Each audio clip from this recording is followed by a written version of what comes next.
The Closing Bell, Bloomberg's comprehensive cross-platform coverage of the U.S. market close starts right now. We are about 2 minutes away from the end of the trading day on this Tuesday. Scarlet Fu and Katie Greifeld here with you to take you through the closing bell. We've got a global simulcast. We're joined now by Massar and Tim Stenovec, bringing together our Bloomberg Television, radio, and YouTube audiences worldwide as we parse through the most crucial moments of this trading day. And Carol, I feel like the crucial moments are we're waiting until Wednesday when two big cap tech names report. I think you've said it so well. I mean, we've been bouncing around here, and we've got kind of little changes on both the S&P, some big tech under pressure. Want some outperformance, folks, though? Look at the home builders. That as a whole up about 10% if you look at the S&P Composite 1500 home building index. And, you know, that has D.R. Horton and Pulte to thank because some of their numbers coming in and beating Wall Street expectations. A couple of those would be good gainers. I don't know what you have on tap, Carol, but those are a couple of good ones if it's not too late.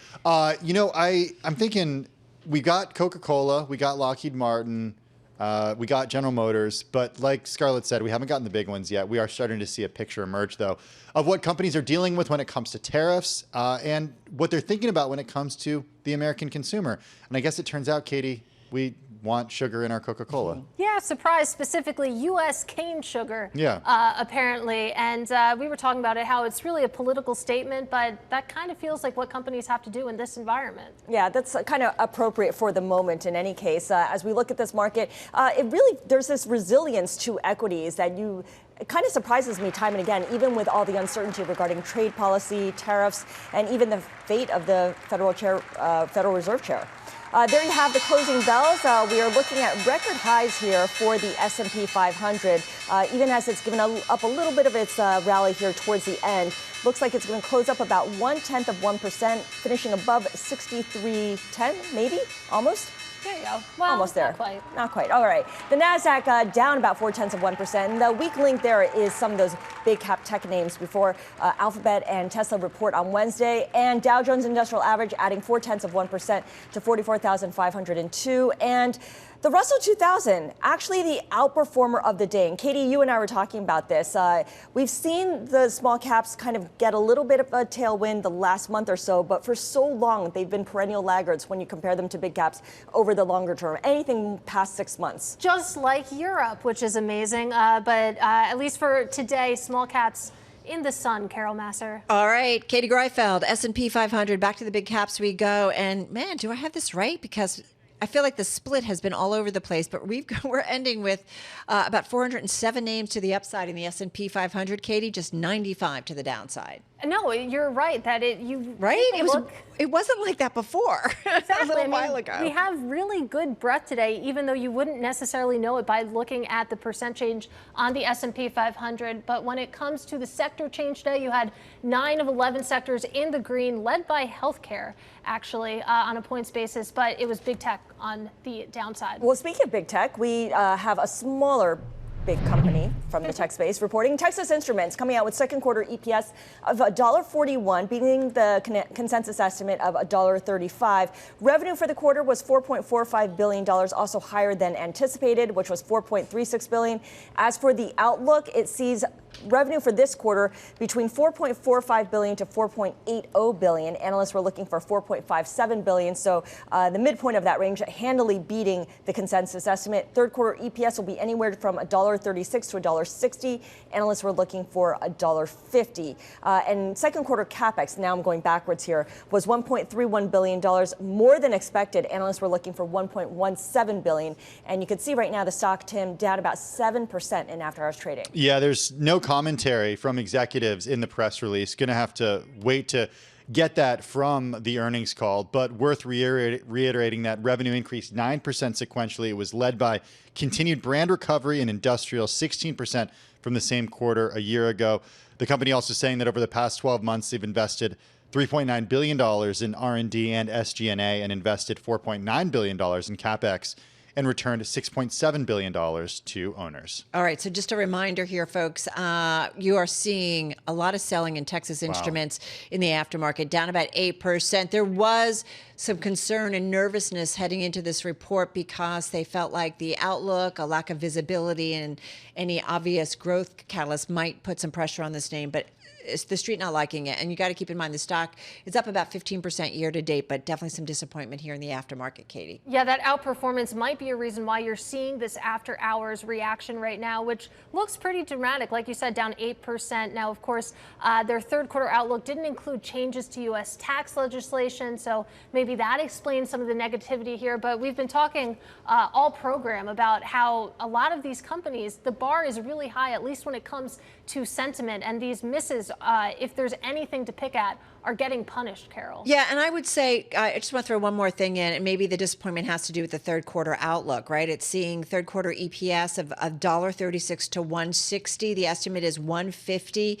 It sees third quarter revenue from $4.45 billion to $4.8 billion. The estimate is $4.57 billion. So there's a bit of a range and definitely some room for disappointment. So maybe that has to do with some of the selling that we're seeing here in the aftermarket. We'll keep a watch on it, but right now shares of Texas Instruments still down about 7%. Hey, just a quick summary of some of the stocks that were on the move in the regular session. We talked about Homebuilders, outperformance there.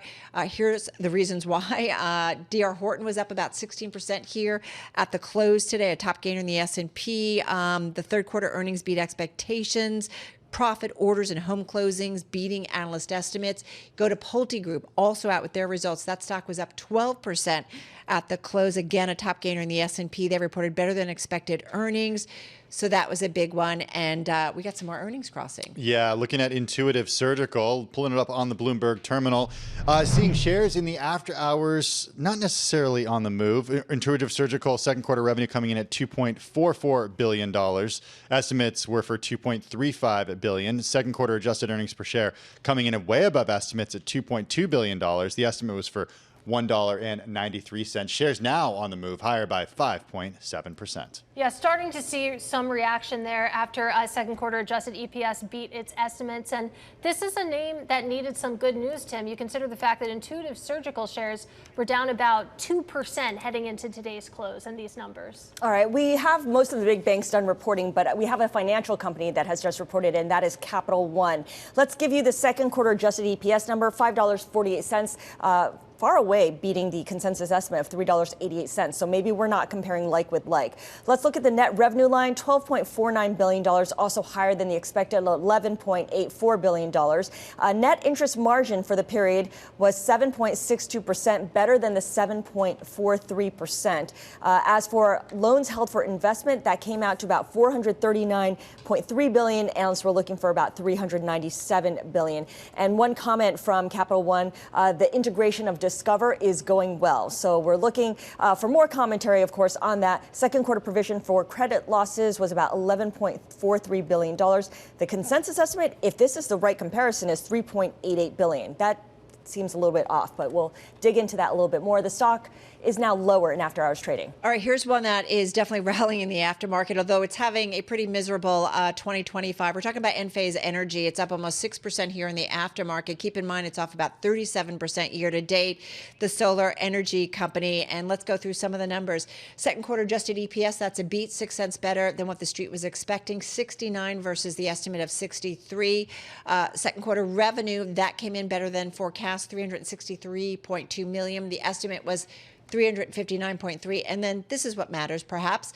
The third quarter revenue outlook, $330 million to $370 million. It's quite a gap. The estimate is for $371.9 million. But again, this stock, Katie, is up about 8% in the aftermarket. Yeah, it's wild. Well, you mentioned that it's having a miserable 2025. So just to put some context to that, shares down about 38% on a total return basis into the close. We know that Enphase and some of the other clean energies, some of the other solar names have been really whipsawed by policy coming out of the White House. So I guess the fact that they were able to report good news on any level, you can see the shares really taking off after hours. Yeah, speaking of whipsawing, I'm watching shares of Intuitive Surgical. At first, they did move higher. Now they're down 4.5% in the after hours. The company did say, remember, this is the company that has the Da Vinci surgical robot. It's that high precision robot that does surgery on many different parts of the human body.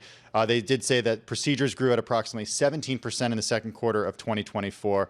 And now they grew their Da Vinci surgical system installed base to 10,488 systems as of the end of the quarter in June 2025. That's an increase of 14% compared to June 30th, 2024. And just real quickly, analog devices and on-semi both down in sympathy, I guess, with Texas Instruments, which is still down about 6.8%. So we're seeing some impact on some of the other chip names. All right, guys, that's a wrap. Our cross-platform, radio, TV, YouTube, Bloomberg Originals. We do it all across all of our platforms. We will see you again, same time, same place tomorrow.